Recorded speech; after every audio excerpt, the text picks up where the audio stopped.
Overall, I'll give 007 First Light an 8 out of 10 for everything it offered.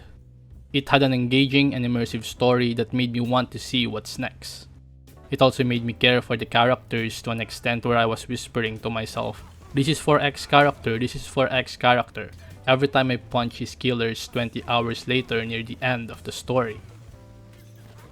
The gameplay is smooth, although I did struggle to maintain 30 FPS with my system, even on low settings. But since I was never really someone who reviewed games for high frame rates or realistic graphics, it was a minor hurdle. Everything else felt good or great, and I really had no complaints overall. However, since I consider myself a stealth enthusiast and I'm always looking out for the next big thing in the stealth genre, some part of me was left asking for more. Every time I reach another level and go deeper into the game, I was looking for something that I never really fully got. And this was the pure stealth sandbox level designs that Dishonored, Hitman, and Deus Ex masterfully did. 007 doesn't provide this experience, but instead offers a different yet amazing one. And so here's a breakdown of 007 First Light Stealth and why it is such a fun stealth action experience.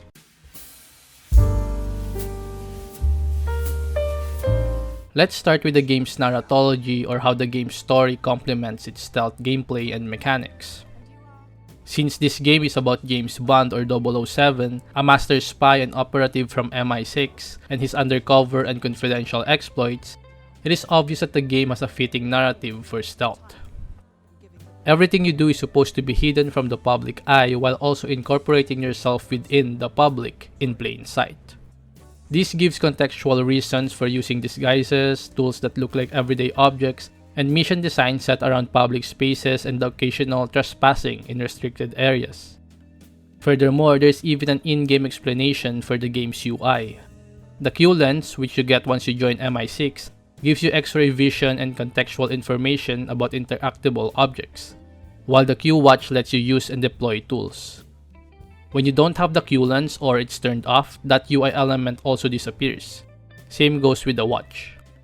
Even the waypoints that show objectives are explained through the Q lens marking them in a digital map. Then in terms of James Bond having the physical ability to move sneakily, perform stealth takedowns, and overall agility, his training in MI6 covers that. We even get to see and play missions revolving around the training arc. So in those regards, the game's whole narrative does set a good foundation to every stealth mechanic. However, since this is a James Bond game and despite stealth being a major thing, it also means that there are parts that fully ignore stealth.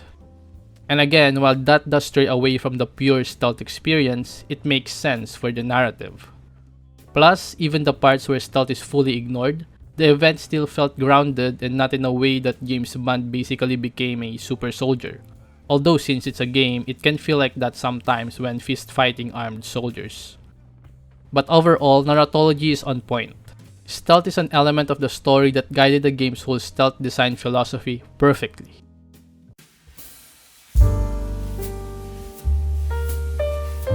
Next, let's talk about 007's stealth gadgets, abilities, and other mechanics. Let's begin with the Q lens. So the Q lens gives 007 a way to get more information about world objects. On its own, it gives 007 X-ray vision so you can see guards and other NPCs through walls, which is great for stealth. It also has no cooldown, so as long as you hold the button to turn it on, you have the X-ray vision. Then when you have the Q watch equipped, the lens will further allow you to highlight hackable and interactable objects. The way you interact or hack these objects are through your gadgets. By default, the Q watch has the ability to hack objects. Hacking objects have different outcomes, but basically it's a remote on and off button. So for example, if you hack a radio, it will turn on and distract nearby enemies. Other hacks also include opening doors, extending electronic bridges, and even activating turrets and explosives. In the early game, you will get access to the dart phone, smoke pod, and shockwave camera. The dart phone is basically a chemical dart that makes targets sick. If used, the target will move away from their position and start puking somewhere. The effect is temporary though, so they'll eventually return. The smoke pod is your standard smoke bomb effect in stealth games, although you can only activate it when targeting an enemy, so that kind of limits its use. Then the shockwave camera is a tool you can use to stagger and stun enemies. It's useful during combat but not so much when sneaking. I didn't even use this during my first playthrough. Then later in the game, you'll get the laser strap, flash mine, and missile pen. The laser strap's main use is to break locks silently instead of loudly kicking them open. But it can also be used to blind enemies so you can close gaps or pass by them unnoticed. The flash mine is a trap mine that can stun enemies. Same with the camera. I didn't use this in my playthrough as it did not fit my slow, quiet playstyle. Then the missile pen is the last gadget you'll unlock, which is a mini rocket launcher that fits in your pocket. Just highlight an enemy and poof, they're dead. All these gadgets function through either electronic or chemical charges. You can recharge the gadgets by picking up batteries for electronic-based gadgets and chemicals for chemical-based gadgets. From my experience, the charges are plentiful throughout levels, and so strict resource management isn't really that important. Plus, since there are multiple ways to complete most objectives, it is unlikely that you'll get soft-locked. Aside from the gadgets, there are also the bluff and lure skills. Bluff lets you bullshit your way out of alerting enemies by acting like you belong in there. They will accept the bluff and for some time, you'll be able to walk around guards like you are one of them. Lure allows you to lure an enemy towards you, making them susceptible to a takedown. Bluff and lure are instinct-based skills, so you'll need instinct charges to use them. You'll get these charges by doing takedowns, killing enemies, or using gadgets. From my experience, bluff is a great tool for when you are spotted by a guard. You see, if you get spotted trespassing, you will have the option to use bluff or do a fake surrender. If you do a fake surrender, it will end with a takedown and likely alert nearby guards. But if you perform a bluff, you avoid detection and even do a bit of social stealth until the effect lasts. While in effect, you can interact with objectives, grab items, and pass in front of other guards without getting spotted. The only limiting factor that makes bluff OP is the instinct charge. Since instinct is only recharged through takedowns and combat, you may find yourself only having a few charges of it during missions. For me, I tend to only have 2 or 3 charges out of a full 6. Mainly because I prefer going through levels by knocking or killing as few guards as I can. So I sometimes don't even have the required 3 instinct charges to perform a bluff, which then ends up with me having to go fist to fist with a group of guards to contain the situation.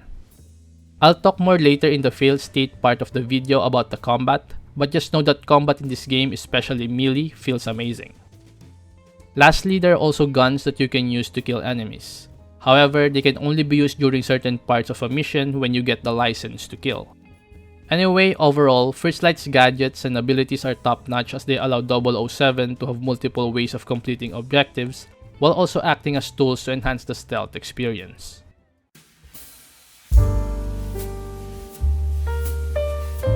Okay, so for all the great stealth things in 007, enemy AI is probably in the lower list. Basically, First Light has dumb AI. They have the standard stealth AI faces of unaware, suspicious, and alerted. They react to distractions and footsteps, and the different guard types also have different behaviors. During fights, guards may run away and try to call for backup, which is pretty cool to be honest. NPCs do also react to seeing unconscious NPCs and will investigate the area. They won't try to wake up knocked out NPCs, which is fine since in reality it is dangerous to instantly wake up or move someone who got knocked out. And these I believe are the extent of it. The different alert faces and being distracted by the player are common in games with stealth. And the varying behaviors of different enemy types are also quite common. What's uncommon then? Well, for one, enemies should be reacting to opening doors. From my testing, enemies do not react to doors being opened, nor do they recognize a door that was opened previously. You can literally close and open doors in front of guards and they will not care. There are also instances where NPCs who are watching a quest item would not react to the missing item after you distract them. For example, there was this mission where I had to get an ID. I distracted the woman who was looking at the ID and I stole it. When she returned to her post, she didn't even react to the missing ID. Basically, they do not have object permanence, which is so annoying. Especially since other stealth games like Styx, Blades of Greed also have guards that don't have object permanence. It's something that can elevate the stealth experience and challenge the players more. So I don't know why modern stealth games don't integrate them when designing levels or AI. Other things like more complex behaviors like actively hunting a hiding player or recognizing repeated disruptions in the environment would have been good additions. However, it is important to note that dumb AI isn't necessarily bad. Having predictable AI in a stealth game is very important. Otherwise, players will feel that the game is too hard or the AI is just cheating and it's not fair. And so for what 007 First Light tries to achieve with its gameplay, the AI design is pretty fitting. There could have been improvements, sure, but overall, the dumb AI doesn't really affect the game's quality too much.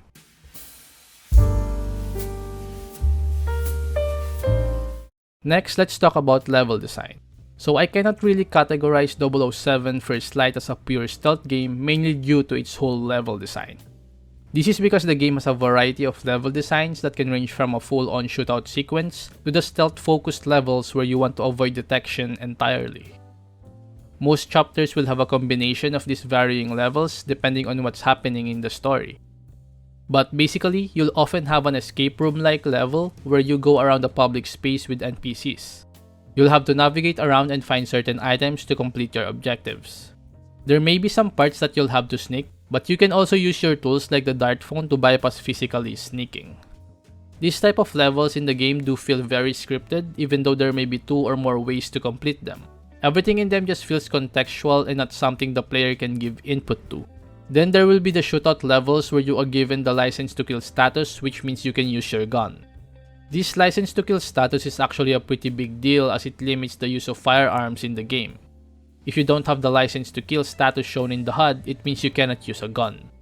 It mainly activates during moments in the story where you are actively being shot at or being hunted by armed soldiers. Now, while I love stealth, I gotta be honest and say that the combat in this game does feel amazing. The melee combat feels realistic but also satisfying and heavy. There are multiple combos and animations that interact with the environment, which makes combat just too addicting. Shooting in the game also feels good, but it's much more fun when you combine it with some melee interactions. While a lot of missions fully prevent the use of guns, some can give you license to kill if you get spotted and guards decide to use their guns. These missions that can give you license to kill but not instantly are mostly the stealth-focused missions where you need to sneak past armed hostiles. They follow most of the gameplay level design of traditional stealth games with alternate routes and opportunities to use tools. However, from my experience, they do seem to feel easy, especially if you're using your gadgets and doing takedowns. For example, in my first playthrough of the game, I tried not to knock out enemies when I could and minimize my tool usage if possible. While I did end up knocking out enemies and using tools, there were a lot of instances where I easily passed through parts of a level by just sneaking around enemies without the help of gadgets. And when I decided to use gadgets, it also felt too easy. Furthermore, despite having multiple routes, I sometimes felt that the game serves the solution to the objectives on a silver platter instead of letting us cook ourselves. And I think that is something that the level design in the game could have improved upon. There were just a lot of times even in the late game where stealth felt easy instead of that claustrophobic and hair-pulling elements in games like Thief, Hitman, and Dishonored. Still, the overall level design of First Light is pretty good for what the game is. As I said, it's not really a traditional stealth game, more of a stealth action adventure that focuses on telling a captivating story rather than a pure stealth experience.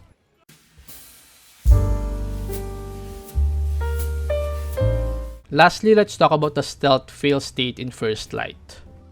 So just a quick definition, when I say stealth fail state, I'm referring to how the gameplay changes or moves once the player is spotted by a guard.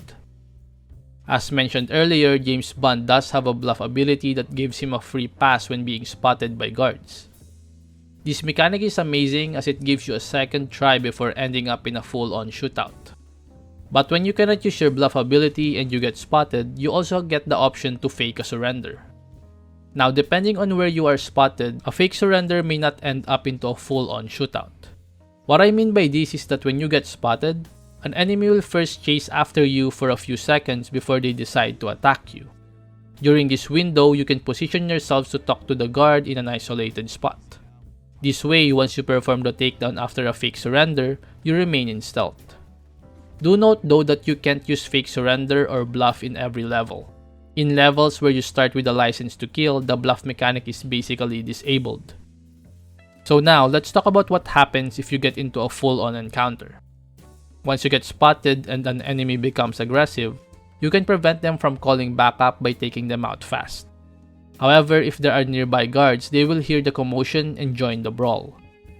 During the fight, some guards will attempt to call for backup, so you want to stop them by attacking them. Others may even run away so they can call for backup, which is pretty cool. Other guards will attempt to draw their weapon, which again you can stop by attacking them. If you are able to take out guards before they call for backup or use their weapon, you'll get the situation contained status, which means you go back to fully being unseen. However, if they are able to call for backup, other guards from other parts of the level will go to your position and possibly join the fun. In some levels, if they are able to use their weapons, the level becomes a full-on shootout mission. And I love this design, mainly because the game gives you a lot of thresholds before the level becomes an action sequence. The bluff and fake surrender mechanic is your first shield against that. If that fails, you can take out the alerted guards fast and prevent nearby guards from helping. Then, if that again fails, you can stop backup calls and weapon usage through combat to prevent the whole level from knowing your position. There is also no instant fail or forced restarts if you fail at stealth, which is great for modern stealth design. Basically, the stealth fail state has different degrees, and while not all levels provide this, since there are levels with forced combat, the stealth parts are made better because of it. So overall, the stealth in 007 First Light is pretty great.